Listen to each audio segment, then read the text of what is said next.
While Donald Trump finds himself in yet another pickle, the Democratic nominee not out of the woods either when it comes to her email scandals. WikiLeaks dumping hundreds more emails from Hillary Clinton and her staff this past week. Team Countdown has poured through the 80-page document. Got it right here.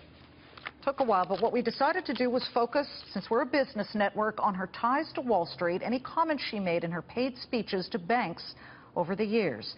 Remarking to a law firm in San Diego specializing in litigation on behalf of investors, she said, quote, "She represented and worked with so many on Wall Street and did all she could to make sure they continued to prosper while she was senator in New York."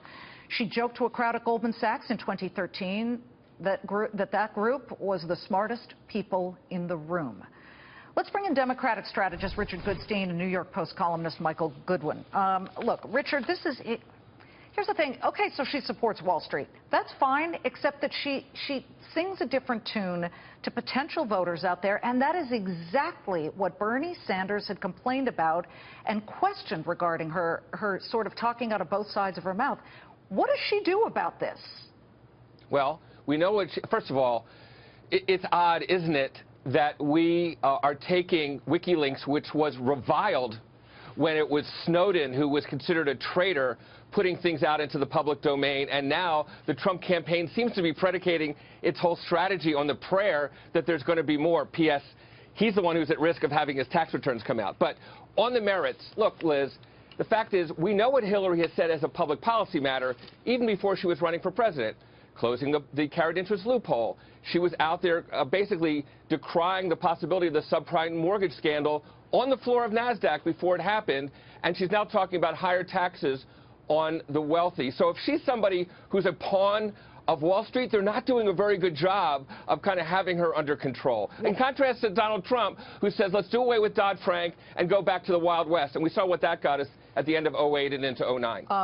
Michael, in some of the previously revealed emails, she did say that she wouldn't be against putting back Glass-Steagall, which was the Depression-era rule that separated banks from investment banks. And that kept us out of at least trouble of that sort for many, many decades until her husband allowed it to be dissipated along with a bunch of other big groups. And that's where the Clintons began to hit the jackpot on Wall Street, is by supporting the lifting of Glass-Steagall separation. That's when all the money came pouring into the Democratic Party. I'd like to just correct something Richard said, too. WikiLeaks and Julian Assange are not Edward Snowden. What WikiLeaks has done in this case is take a private email server, a private email account, John Podesta's, and release those emails.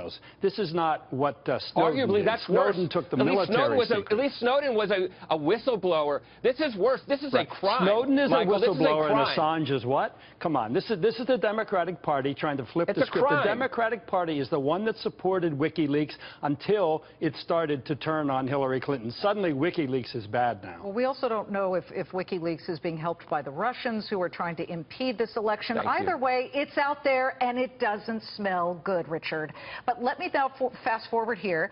Once again, the Team Clinton is out there. Surrogates. We've got Michelle Obama speaking today, President Bill Clinton, and we know he's become a target because Donald Trump already spoke.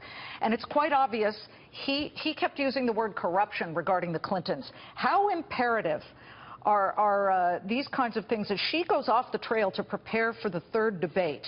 She's got 27 days to fix this situation, and she's probably a little concerned or not about Trump hitting her on her husband's infidelity.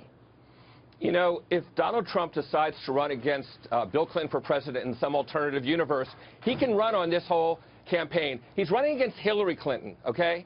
The fact of the matter is, talk about people in glass houses not throwing stones. We heard Donald Trump. We heard the real Donald Trump on that Billy Bush tape, and now we're having all these women come out of the woodwork. Why? Because they couldn't stand listening to him be up on that debate stage and lie about it. Well, listen, that's what the problem is. And is she worried being 10 points, 8 points ahead? I don't think she's worried about a campaign that in 1998 was an utter failure when it was the centerpiece of the Newt Gingrich effort to re-elect House Republicans. Look, I think both candidates are being exposed now. Certainly the women coming out about Donald Trump are painting a very unflattering picture of him, the tape, everything his own words. Now the women coming out accusing him.